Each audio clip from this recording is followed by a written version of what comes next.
Presiden Prabowo Subianto menjadi sorotan utama di World Economic Forum 2026 yang digelar di Davos, Swiss karena pidatonya tentang Prabowonomics.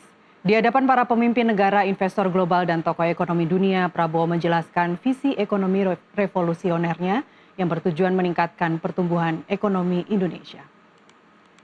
Delegates, the IMF recently described Indonesia as, I quote, a global bright spot with strong economic growth amid a challenging external environment. While the world had faced tightening financial conditions, trade tensions, and political uncertainty, Indonesia continues to grow. Indonesia's economy grew by more than 5% every year over the last decade.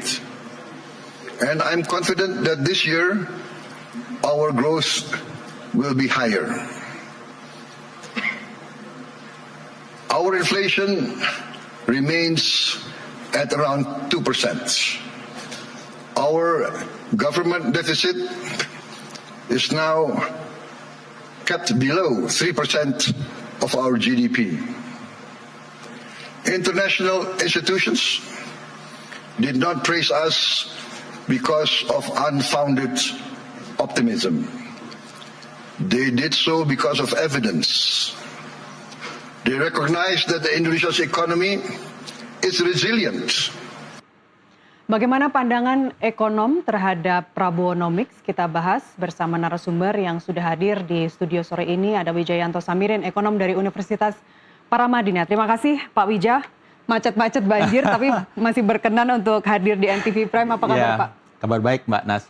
Kalau kita sama-sama menyimak ya pidato Presiden di Davos, sejumlah ahli menyatakan secara keseluruhan menilai pidato Presiden sebagai langkah diplomatik yang ambisius, yang revolusioner. Tanggapan Bapak?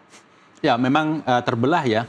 Ada sebagian kalangan yang mengatakan pidato di Davos tapi seperti pidato di Senayan. Gitu. Jadi isu yang diangkat mayoritas adalah isu domestik.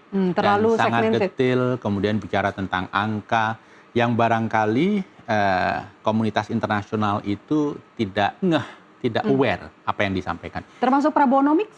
Nah, ya nanti kita bahas. Tapi saya melihat langkah ini adalah strategi untuk tampil beda. Oke. Ketika semua orang, pemimpin negara datang ke sana bicara tentang Greenland, Ukraine, dan lain sebagainya, ya kalau Pak Prabowo mengangkat isu yang sama buat apa? Jadi ketika kemudian Pak Prabowo tampil memamerkan Indonesia, jualan tentang Indonesia, menurut saya ini langkah yang bagus. Tampil beda, memanfaatkan untuk kepentingan domestik. Apa sih yang kita sedang perlukan? Investasi. Apa yang sedang kita perlukan? Kerjasama dagang, dan seterusnya. Jadi saya rasa tampil beda ini menjadi outlier ini disengaja. Bukannya tim Pak Prabowo tidak tahu, tetapi saya menduga ini strategi untuk tampil beda, untuk mendapatkan perhatian, dan untuk jualan Indonesia. Oke, identitas Indonesia lebih diutamakan di situ. Oke, tapi kalau konsep Prabowonomics Pak secara keseluruhan yang disampaikan oleh Presiden? Begini, Prabowonomics itu apa sih? Dalam satu kesempatan Pak Prabowo pernah bilang ekonomi Indonesia akan menganut ekonomi Pancasila. Ekonomi yang mengambil hal bagus dari kapitalisme dan mengambil hal bagus dari sosialisme. Nah, ini yang disebut dengan Prabowonomics. Tapi ekonomi Pancasila itu kan secara konsep belum konkret. Itu masih tarafnya wacana. Nah, kalau kita coba komparasikan dengan sistem dan strategi ekonomi yang mirip dengan Prabowonomics, ya dunia internasional menyebutnya state capitalism. Jadi kapitalisme di mana negara itu punya peran besar. Nah, memang kalau kita lihat program-program pemerintah ini kan pemerintah BUMN ada di depan. Sehingga sebagian swasta justru merasa kenapa swasta ditinggalkan begitu. Nah, state capitalism sendiri ada dua spektrum, Mbak Nas. Ada state capitalism seperti model Jepang, Korea Selatan. Di awal sebelum mereka menjadi negara maju, mereka menerapkan state capitalism. Tetapi state mengatur, yang menjalankan adalah swasta, konglomerat, perusahaan besar. Kalau di Korea kita sebut chaebol. Nah, kalau Cina, state kapitalismenya pemerintah mengatur, yang berdiri di depan adalah BUMN, perusahaan-perusahaan milik Pemda, perusahaan-perusahaan milik negara. Ya. Nah, kayaknya model Cina ini yang sedang disorong oleh Pak Prabowo dan tim ekonominya. Kalau kita bicara kembali ke pidato Presiden di Davos, salah satu pilar yang diangkat di Prabowonomics adalah kemandirian pangan dan juga energi. Apa saja tantangan struktural terbesarnya, setidaknya dalam tahun ini saja 2026? Ya, memang ke depan yang akan menjadi isu besar dunia adalah masalah pangan, masalah energi, masalah air. Ya. Karena supply dan demand-nya tidak seimbang. Bagi Indonesia, kemandirian pangan misalnya, ini strategi yang tepat walaupun tidak mudah. Kenapa? Kalau kita bicara produksi pangan, kita mengalami beberapa tantangan. Yang pertama, lahan pertanian kita itu makin menyusut. Oke. Karena digunakan untuk kebutuhan lain, properti, industri, dan lain sebagainya. Kemudian yang kedua, petani kita itu makin sedikit, sudah makin tua. Rata-rata usianya 52 tahun. Dan anak muda, Gen Z itu rasanya tidak terlalu tertarik untuk menjadi petani.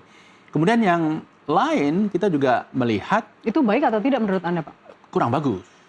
Tapi nanti kita bahas. Yang lain juga kualitas tanah kita itu turun. Jadi karena terlalu banyak dipupuk menggunakan pupuk-pupuk kimia. Yang terakhir, yang sedang kita alami sekarang nih, ketidakstabilan cuaca. Ya. Nah, ini akan mengganggu konsistensi produksi. Jadi kalau kita berbicara kemandirian pangan, ya ini strategis, ini hal yang benar, tetapi tidak mudah. Apakah misalnya 2025 kemarin kita betul-betul mencapai swasembada beras gitu ya, sehingga ini merupakan awal yang bagus untuk menarasikan kemandirian pangan? Saya rasa ya dan tidak. Kenapa? Karena di akhir 2024 kita import 4,5 juta ton. Jadi apakah tidak import di tahun 2025 itu betul-betul karena produksi dan konsumsi tahun itu sudah balance, atau masih ada spillover dari import yang besar di tahun 2024? Nah, ini kita nantikan di tahun 2026. Kemandirian energi itu lebih menantang lagi. Sebentar, Pak Wija, terkait beras. Di pidato selama 44 menit itu, Presiden juga menyampaikan loh bahwa baru kali ini, di bawah pemerintahan saya dan belum ada 1 tahun, itu Indonesia telah mencapai produksi beras tertinggi. Betul. Anda sepakat? Produksi beras tertinggi, tetapi apakah kita tidak melakukan import? Apakah produksi kita itu bisa mencukupi untuk konsumsi? Dan perbandingannya dengan konsumsi? Iya, memang selama ini kita selalu import beras. Ya. Nah, import beras di tahun 2024 itu yang paling tinggi. Makanya kita dari sisi data perlu cek apakah import yang tinggi di tahun 2024 itu ada spillover ke tahun 2025, sehingga dari sisi supply sebenarnya tidak 100% dari produksi, tetapi juga ada limpahan dari impor di tahun sebelumnya. Nah, yang energi juga menarik. Kita ingin kemandirian energi, betul sekali. Memang kita harus mengarah ke sana. Tetapi sangat menantang. Misalnya, oil, minyak, gitu ya. Konsumsi kita makin tinggi, sudah 1,65 juta barel per hari, tapi produksi kita stagnan dan cenderung turun di 650-an ribu barel per hari. Jadi impor kita itu 1 juta barel per hari. Ini rekor dalam sejarah Indonesia. Bagaimana bisa menurunkan itu? Tantangan. LNG kita juga 50% lebih itu import. Belum lagi kalau kita berbicara alternatifnya apa? Ya, energi baru terbarukan. Tetapi investasi di area itu masih sangat mahal sekarang. Perlu investasi besar, dana pemerintah tidak memadai, inilah pentingnya kita menarik investasi dari luar. Nah, sebenarnya kita punya potensi yang luar biasa. Dan cadangan kita di sektor ini paling tinggi. Apa itu? Geothermal. Kita itu menguasai sekitar 40% proven reserve geothermal dunia. Tetapi kembali, ketika pemerintah, swasta ingin mengimplementasikan ini, ada begitu banyak penolakan masyarakat.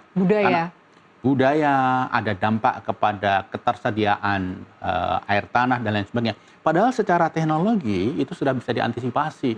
Disinilah pemerintah menurut saya perlu fokus bagaimana melakukan edukasi terkait geothermal ini. Karena ini sebenarnya kita punya potensi luar biasa.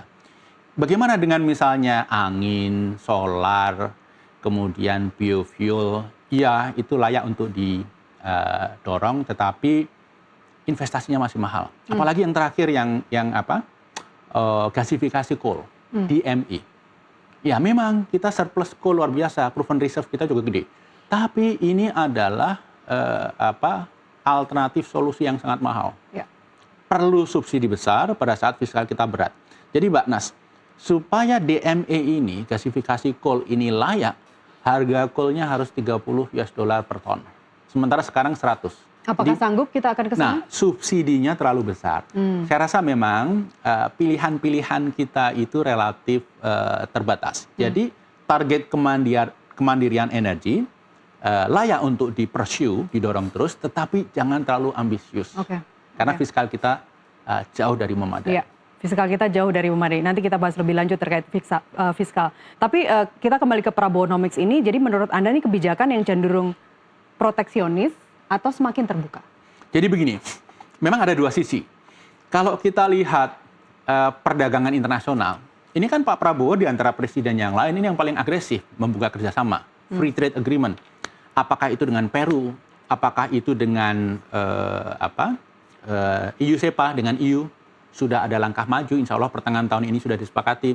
Kemudian bahkan dengan Rusia, Kazakhstan, Uzbekistan, Tajikistan, Eurasia, SEPA, itu juga ditandai. Jadi dalam konteks free trade, itu sangat agresif, proaktif. Ini menunjukkan kita semakin terbuka, ya, terkait dengan perdagangan internasional. Tapi ketika kita berbicara tentang siapa yang bermain di ekonomi kita melihat tren bahwa Pak Prabowo dengan state capitalism-nya mengharapkan dan mendorong agar negara dan BUMN bermain lebih dominan. Nah ini yang sebenarnya menjadi concern banyak pihak. Transisi dari swasta kemudian ke negara itu tidak mudah. Iya, iya.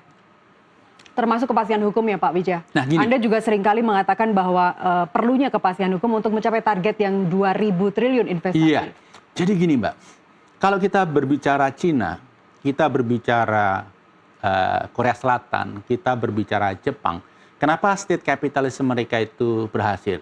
Yang pertama, regulasinya berkualitas. Ya. Yang kedua, birokrasinya capable. Yang ketiga, korupsi rendah. Nah, kalau kita ingin mendorong state capitalism dan sukses, 3 syarat itu harus diwujudkan. Ya. Karena begini, kalau 3 syarat itu tidak diwujudkan, jangan-jangan yang kita harapkan state capitalism, tetapi yang terjadi adalah crony capitalism. Kita ingin seperti Cina, tapi jadinya seperti Venezuela. Jadi ini saya mendorong supaya pemerintah, tim ekonomi Pak Prabowo, tim hukumnya itu betul-betul mengawal supaya 3 hal ini terwujud. State capitalism tidak masalah. Menurut saya bagus-bagus aja. Asal 3 syarat itu tadi dipenuhi. Kalau tidak, sangat berisiko tergelincir dari state capitalism menjadi crony capitalism. Tadi Pak Wijaya di awal ketika Anda mengatakan bahwa pidato Presiden yang banyak orang yang mengakui revolusioner begitu ya.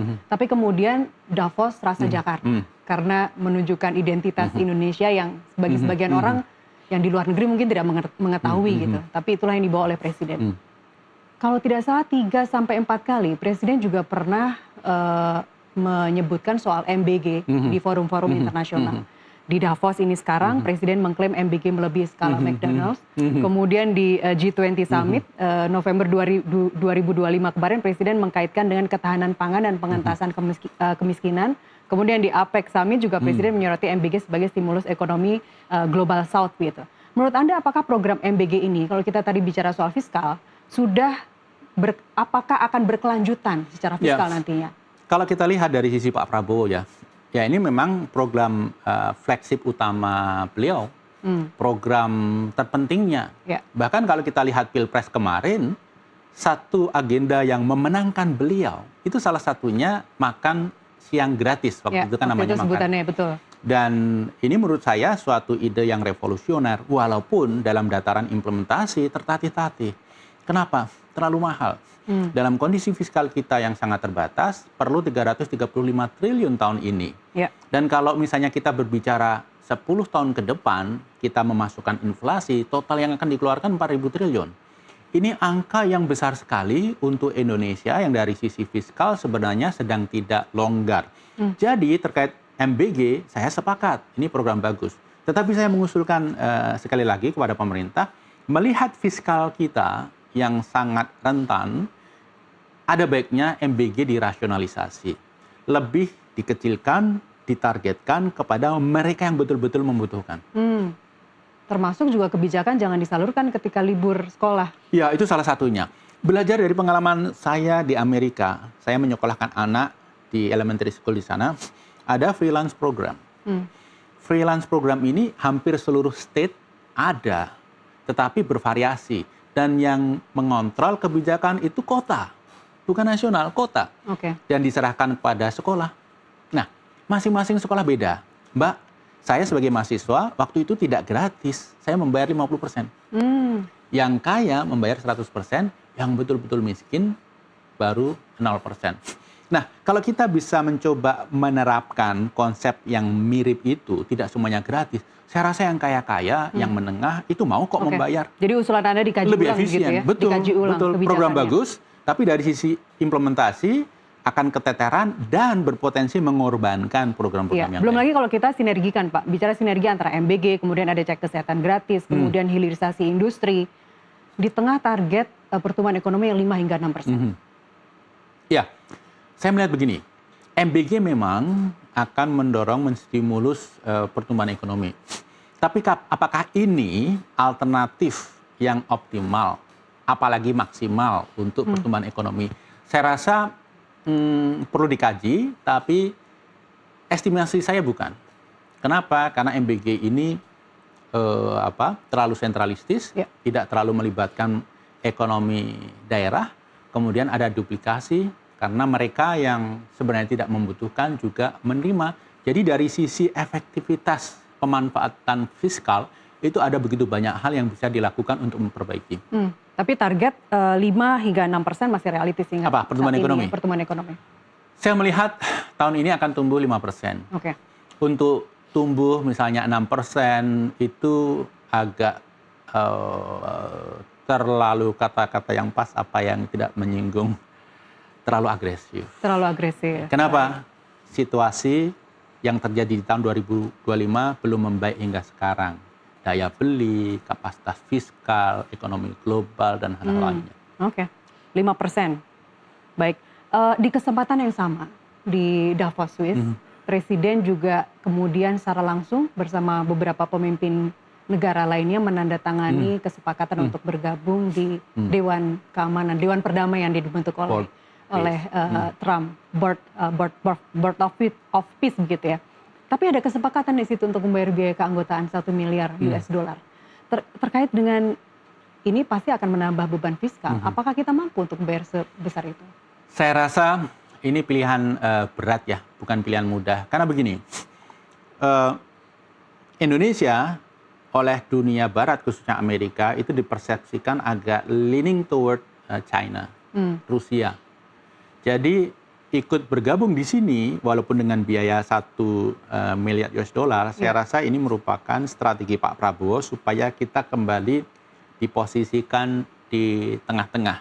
Saya rasa Pak Prabowo dan timnya sudah mengukur, sudah menghitung 16 triliun itu worth it dikeluarkan untuk mendapatkan privilege yang kita tunggu dari Amerika. Misalnya apa? Kesepakatan dagang yang lebih friendly. Paling tidak kita tidak dimusuhi karena kita terlalu aktif ke BRICS. Tidak diancam juga kena tarif 200%. Ya, tetapi begini, ya dalam situasi fiskal seperti sekarang 16 triliun itu besar banget ya. 16 Tapi saya rasa beliau dan timnya rupiah. ada kalkulasi dan saya tidak ingin menilai go ahead atau not to go ahead karena saya tidak punya data pembanding. Tapi kemudian juga apakah ini akan kemudian mempengaruhi minat investor asing, Pak, terhadap proyek-proyek strategisnya dan antara? Saya rasa begini, kalau profil kita di percaturan geopolitik dunia, sebenarnya kita bermain cukup cantik. Kita mencoba dekat dengan siapapun. Ini cantik. Memang kalau kita berbicara minat investasi ke Indonesia, apalagi FDI, itu hampir 80% faktornya adalah kepastian hukum dan iklim investasi. Jadi, persepsi bagus itu harus didorong, harus disupport dengan realita di lapangan. Harus dipastikan investasi itu bisa jalan dengan baik, mudah, ada kepastian gitu. Karena begini, resiko investor itu sudah paham, mereka bisa mengantisipasi. Investor yang mana, Pak? Asing. Tetapi kalau berbicara ketidakpastian, itu mereka tidak tahu bagaimana menghandle. Misalnya begini, perizinan butuh biaya berapa, mahal, ya nggak masalah, bisa dimasukkan dalam kalkulasi. Butuh waktu berapa lama? Lama, 3 bulan nggak masalah, ini dianggap risiko. Tetapi ketika ditanya berapa, wah nggak tahu biayanya. Berapa lama? Wah nggak tahu. Nah ini ketidakpastian. Uncertainty. Uncertainty ini yang harus dihilangkan. Oke. Overall, kita menilai pidato Pak Presiden Prabowo di Davos. Saya bukan dosennya, jadi saya tidak akan memberi nilai, tapi saya mengapresiasi terlepas dari banyak kritik, kenapa di sana di Davos berpidato seolah-olah seperti pidato di Senayan. Di Jakarta, ya, oke. outlier ini, tampil beda ini menurut saya mempunyai target dan tujuan yang strategik. Begini yang lain bicara Greenland, Ukraine, udahlah kalau saya bicara Greenland, Ukraine buat apa? Udah bicara sesuatu yang bermanfaat bagi ekonomi Indonesia, yaitu apa? Jualan Indonesia. Dalam Menjadi konteks diri ini sendiri. saya mengapresiasi luar biasa. Oke. Tapi Anda sempat melihat gesturnya Trump dibanding dengan Pak Prabowo ketika menandatangani perjanjian Bird of Peace itu. Ya, Di sebelahnya cukup kalau friendly. tidak salah Presiden, saya lupa, di sebelahnya presiden lain tidak sehangat itu sambutannya, ditepuk-tepuk. Apa dari sisi ekonom mengartikan seperti apa, Pak? Ya, Apakah akan ada investasi baru nih yang masuk? Secara optik ya, itu menunjukkan hal yang positif. Tapi kalau kemudian diartikan akan ada investasi baru, saya rasa terlalu jauh ya dari gesture, nepuk pundak, hangat menjadi investasi baru. Dan kita tahu Sebagai di Amerika, harapan sih boleh aja. ya, paling deal terkait tarif misalnya bisa lebih friendly. Tapi kalau kita berbicara investasi, gini, Amerika itu bukan Cina. Kalau Cina, pemerintah bisa mengarahkan investasi, Oke. walaupun oleh swasta. Amerika ini betul-betul dilepas kepada swasta. Presiden, apakah itu Trump, tidak bisa mengatur. Ya. Jadi kalau kita ingin mengundang investasi dari Eropa, dari Amerika, satu-satunya adalah memperbaiki iklim investasi Indonesia. Satu-satunya adalah memperbaiki iklim investasi dan uncertainty itu dihilangkan untuk kepastian hukum. Pak Wijayanto Samirin dari Universitas Paramadina, ekonom, terima kasih telah bersama kami di NTV Sama-sama, Prime. Mbak Nastiti. Kami masih akan kembali usai jeda pariwara berikut, pemirsa tetaplah bersama kami.